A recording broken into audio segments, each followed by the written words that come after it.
la parole de Dieu par un verset qui se situe dans la première épître aux Corinthiens. Première épître aux Corinthiens, chapitre 12 et le verset 27.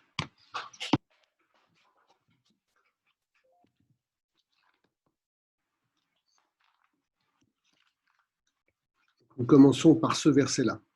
Première épître aux Corinthiens, chapitre 12, verset 27.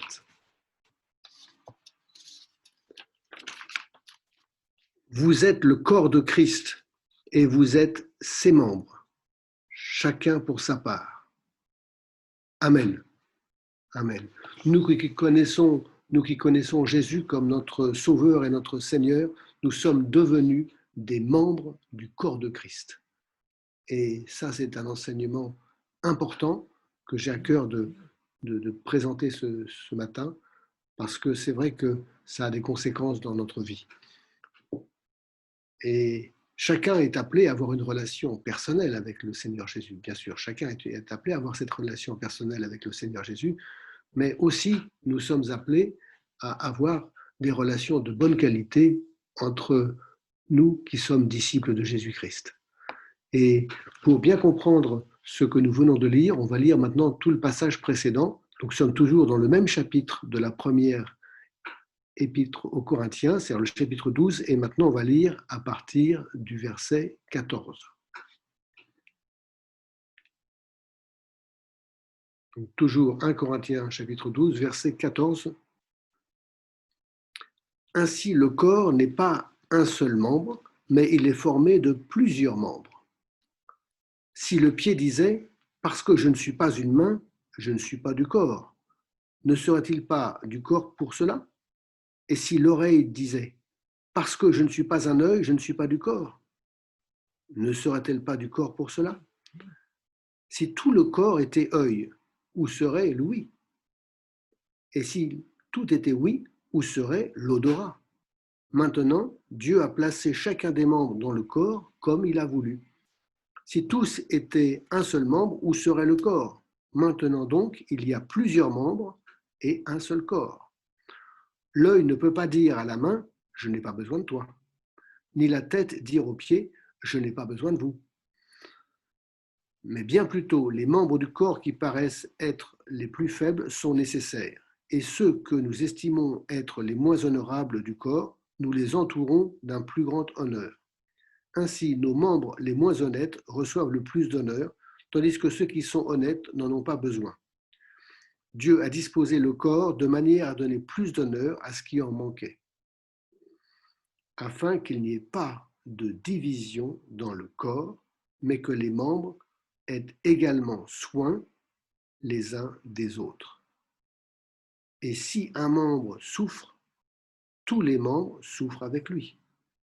Si un membre est honoré, tous les membres se réjouissent avec lui. Vous êtes le corps de Christ et vous êtes ses membres, chacun pour sa part. Amen. Donc voilà l'ensemble de ce passage où il est question effectivement de cette image du corps de Christ.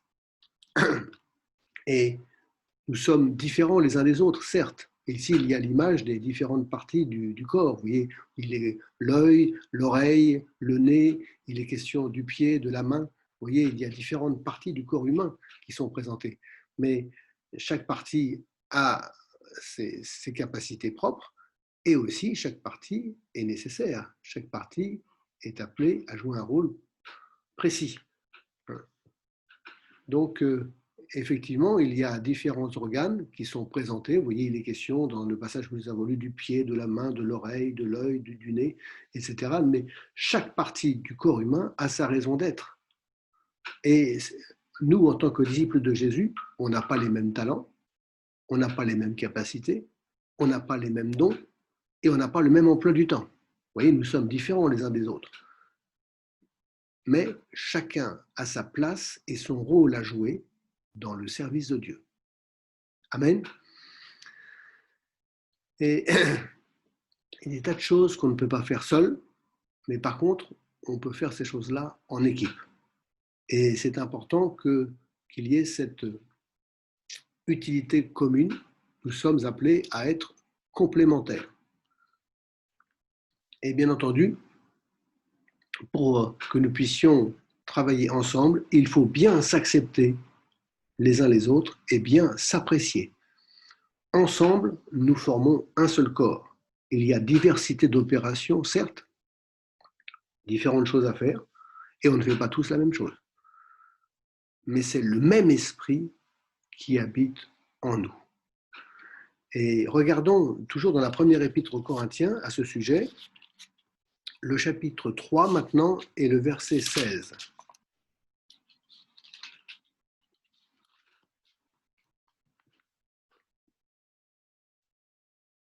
Corinthiens 3, verset 16.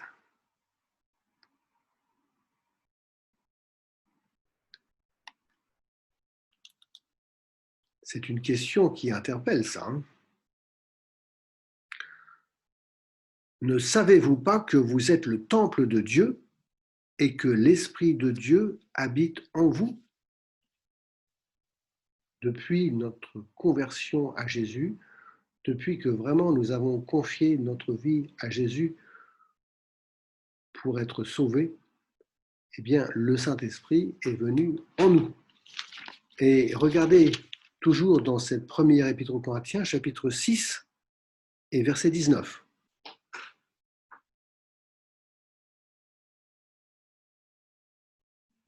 1 Corinthiens 6, verset 19. Ne savez-vous pas que votre corps est le temple du Saint-Esprit qui est en vous, que vous avez reçu de Dieu et que vous ne vous appartenez point à vous-même? Ces deux passages commencent de la même manière. Ne savez-vous pas? Vous voyez? Effectivement, il ne faut pas l'oublier. Et il semble que les disciples qui étaient à Corinthe ne s'étaient pas vraiment rendu compte de ça. Et à chaque fois, ça commence par ne savez-vous pas. Il y a un rappel. Et ce rappel est très important. C'est vrai que c'est très important de se rappeler que nous sommes devenus le temple du Saint-Esprit et que Jésus n'est pas seulement avec nous, mais qu'il est en nous. Et si on réalise bien ça, eh bien, ça nous encourage d'une manière énorme. Et ça nous aide à développer notre relation avec notre bien-aimé Sauveur. Et remarquons que c'est le même Saint-Esprit qui habite en nous. Nous sommes plusieurs, c'est le moins qu'on puisse dire. Et le nombre de disciples de Jésus sur cette terre, eh bien, il y en a beaucoup. Eh bien, le même Saint-Esprit habite en nous. N'oublions pas que l'Esprit de Dieu est Dieu. Ce sont les sectes qui le réduisent. Ce sont les sectes qui le présentent comme une puissance. Non, le Saint-Esprit donne de la puissance, mais le Saint-Esprit est Dieu. Vous voyez, à la suite d'un verset qui a été mal compris, eh bien, il y a des sectes qui sont nées. Lorsque Jésus ressuscité, avant de partir, a dit à ses disciples, vous recevrez une puissance, mais littéralement, c'est vous recevrez de la puissance quand le Saint-Esprit viendra sur vous. Ça ne veut pas dire que le Saint-Esprit est une puissance, non, mais ça veut dire que quand le Saint-Esprit vient sur nous, il donne de la puissance. Attention, il faut comprendre les choses. Et la Bible nous dit dans un autre passage que le Saint-Esprit sonde tout, même les profondeurs de Dieu. Et donc le Saint-Esprit habite en nous et c'est le même Saint-Esprit. Et donc, rien que si on considère cette situation-là, eh bien effectivement, il y a une unité merveilleuse dans le corps de Christ. Parce que c'est le même esprit qui nous anime et qui nous éclaire. Alléluia. Donc, nous pouvons faire une bonne équipe et travailler ensemble. Je continue cette méditation maintenant et je reviens au chapitre 12 de la première épître aux Corinthiens. Première épître aux Corinthiens, chapitre 12. Et je voudrais voir avec vous le verset 18. 1 Corinthiens, chapitre 12, verset 18. Maintenant, Dieu a placé chacun des membres dans le corps comme il a voulu. C'est important de considérer ça. Ce n'est pas à nous de décider quelle place on doit avoir dans le corps de Christ, ou ce n'est pas à nous de dire, ah ben, ouais, c'est non, non, etc. Non, c'est à nous de considérer l'appel de Dieu, parce que c'est Dieu qui nous a créés, c'est Dieu qui sait exactement ce que nous pouvons faire, et ce à quoi nous sommes appelés au sein du corps de Christ, parce qu'il sait ce qu'il y a à faire, et comment s'assurer que les choses se fassent et se fassent réellement. Alors, donc, il est important de prier Dieu pour qu'il nous désigne quelle place il a pour nous, quel est le rôle qu'il désire que nous puissions jouer au sein du corps de Christ. Et parce que c'est lui qui choisit. Et il est sage.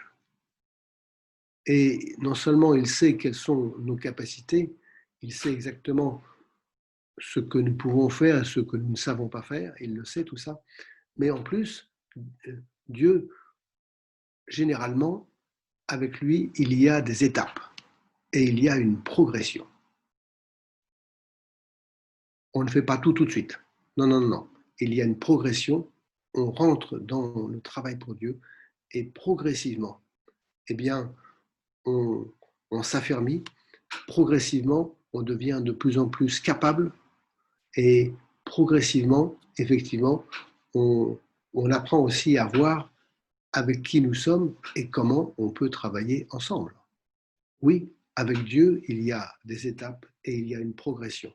Donc c'est Dieu qui nous donne la direction, c'est Dieu qui nous donne les étapes et la progression dont nous avons besoin. Mais tous, nous sommes appelés à servir le Seigneur. Et tous, nous sommes appelés à avoir de bonnes relations entre nous.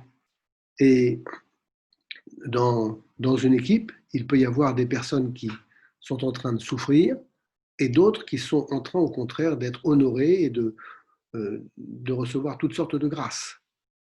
Eh bien, voyons ce que la Bible nous dit à ce sujet. Nous sommes toujours dans ce même chapitre, 1 Corinthiens chapitre 12, et regardons ensemble le verset 26. Regardons ensemble le verset 26.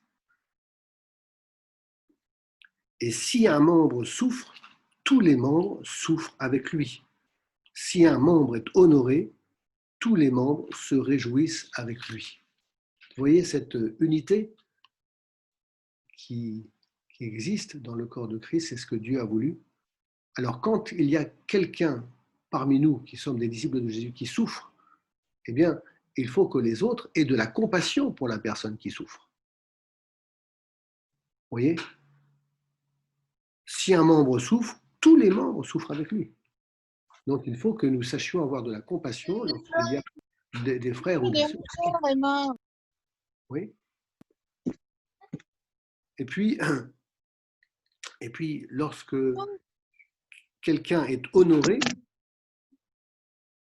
dans le service de Dieu, parmi nous, eh bien, que tous les membres se réjouissent de cela. Hein? Dans le corps de Christ, il n'y a pas de jalousie. Hein? Non, non, non, il n'y a pas de jalousie. Tant mieux s'il y a des personnes qui réussissent bien, tant mieux s'il y a des personnes qui sont honorées, tant mieux et gloire à Dieu. Et puis on se réjouit avec ceux qui peuvent se réjouir compte tenu des succès qu'ils ont. Tant mieux. Alors ça, c'est important que nous ayons vraiment de bonnes relations entre nous et que nous fassions vraiment qu'il y ait une harmonie, une unité profonde. Et n'oublions pas qu'en tant que corps de Christ, nous sommes appelés à représenter Jésus dans notre monde et à avoir de l'impact pour l'Évangile. Je répète, avoir de l'impact pour l'Évangile. On va regarder maintenant un propos que nous trouvons dans l'Évangile de Jean au chapitre 15 et à partir du verset 15.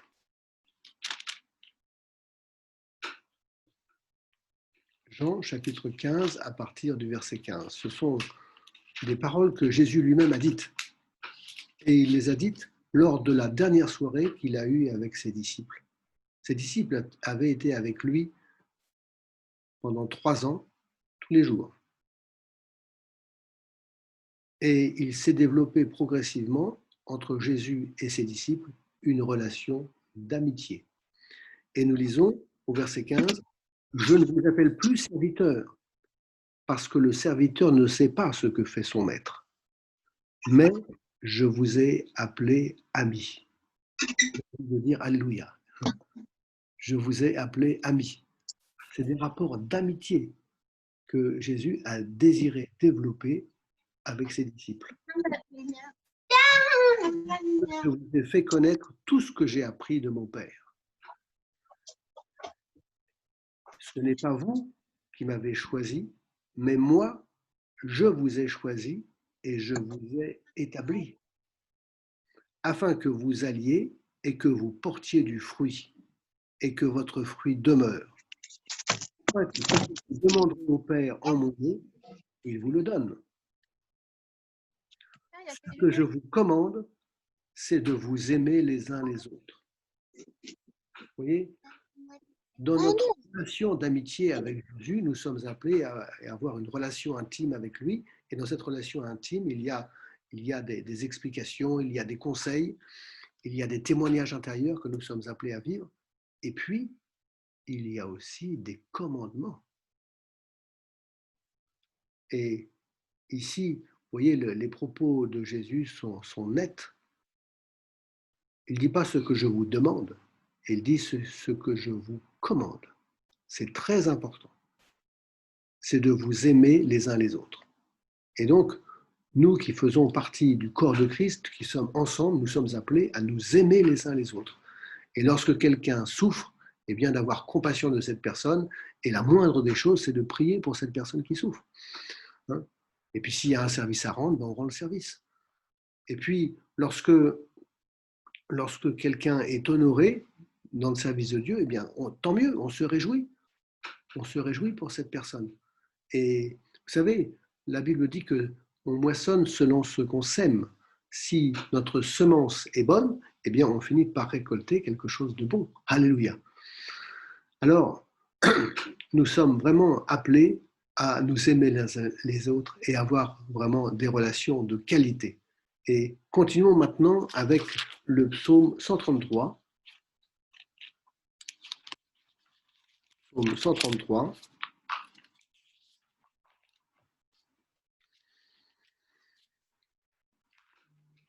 C'est un cantique de David.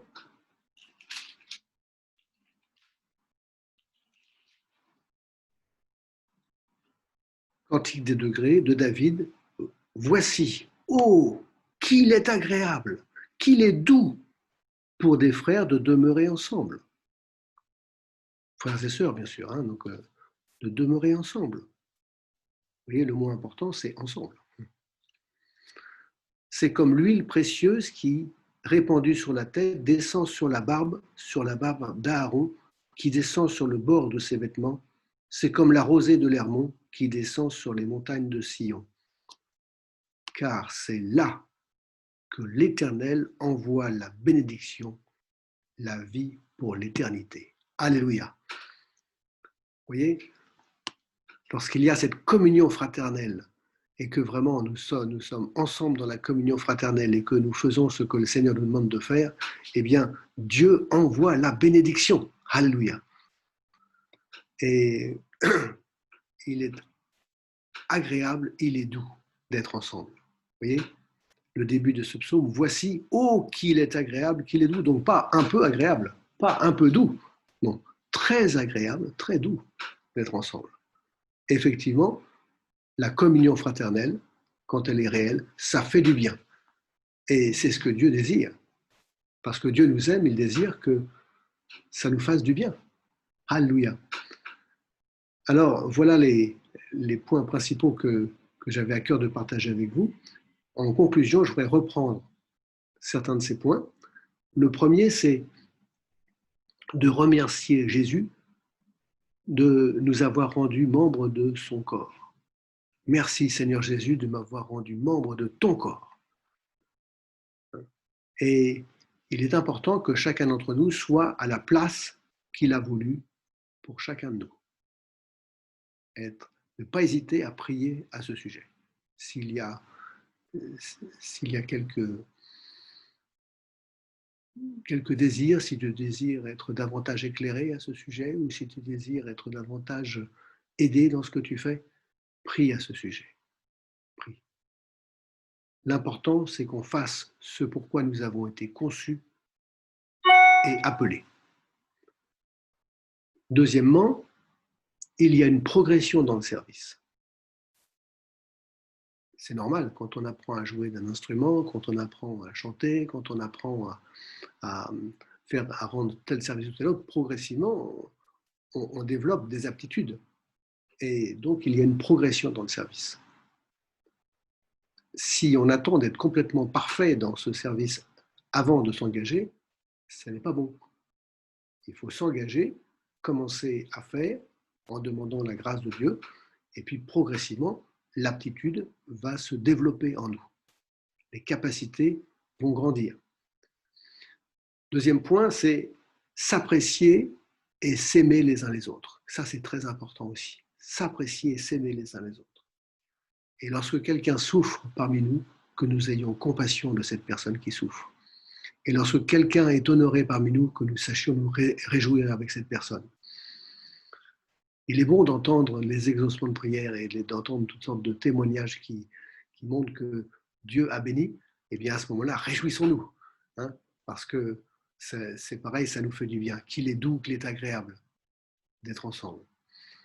Et puis, le troisième point, c'est que nous sommes appelés à donc servir le Seigneur. Et donc, ce que nous faisons au sein du corps de Christ, faisons-le pour le Seigneur. Non pas pour épater un tel ou une telle, non, faisons-le pour le Seigneur. Ça, c'est très important. Et je voudrais terminer avec vous avec un passage qui se situe dans l'Épître aux Colossiens, chapitre 3,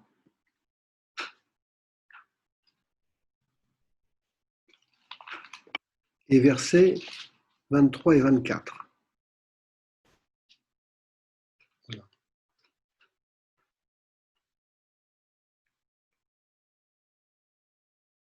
Tout ce que vous faites, faites-le de bon cœur, comme pour le Seigneur, et non pour des hommes, sachant que vous recevrez du Seigneur l'héritage pour récompense.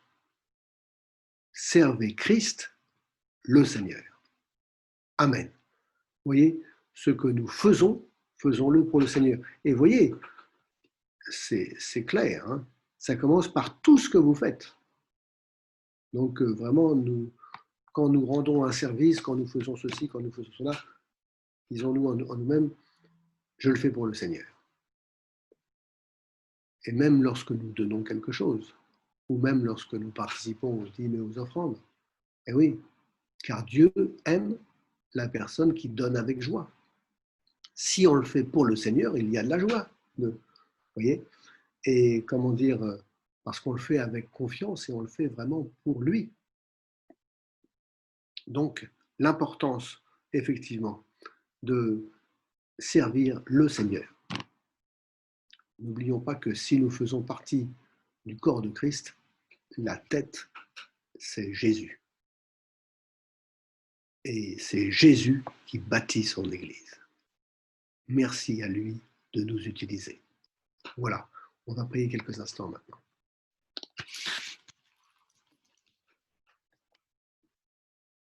Que les uns et les autres puissent vraiment maintenant prier notre Dieu. Ô Père Céleste, oui, merci parce que c'est toi qui nous connais, c'est toi qui nous as appelés, c'est toi qui sais ce qu'on peut faire. Et Seigneur, c'est toi qui aimes nous qualifier. Seigneur, que les uns et les autres nous puissions te servir exactement comme tu le veux et dans le service que tu veux. Éclaire celui ou celle qui a besoin d'être éclairé à ce sujet, qu'il puisse trouver vraiment quel service tu lui demandes d'effectuer. Ô Seigneur notre Dieu, que les uns et les autres, nous puissions progresser non seulement dans nos relations les uns avec les autres, mais dans le travail que tu nous donnes, Seigneur. Aide-nous à progresser et à faire ce que nous avons à faire pour toi. Ô Seigneur notre Dieu, que les personnes qui ont besoin d'être éclairées ce matin le soient, afin d'intégrer ton service et à l'endroit où tu veux, la forme de service que tu veux. Ça peut être dans l'école du dimanche, ça peut être dans le ménage, ça peut être dans toutes sortes d'activités diaconales, ça peut être dans le partage de ta parole, dans l'évangélisation, Seigneur. Tu connais, Seigneur notre Dieu, les différentes choses et ce que nous sommes appelés à faire, Seigneur notre Dieu, les services que nous sommes appelés à rendre. Aussi, Père Céleste, je te prie d'éclairer celui ou celle qui en a besoin ce matin et d'encourager tous ceux qui te servent ce matin. Encourage-les, Seigneur notre Dieu, parce que nous recevrons de toi la récompense et tu sais exactement évaluer les choses. Ô Seigneur, qu'il en soit ainsi, Père Céleste, au nom de Jésus. Amen.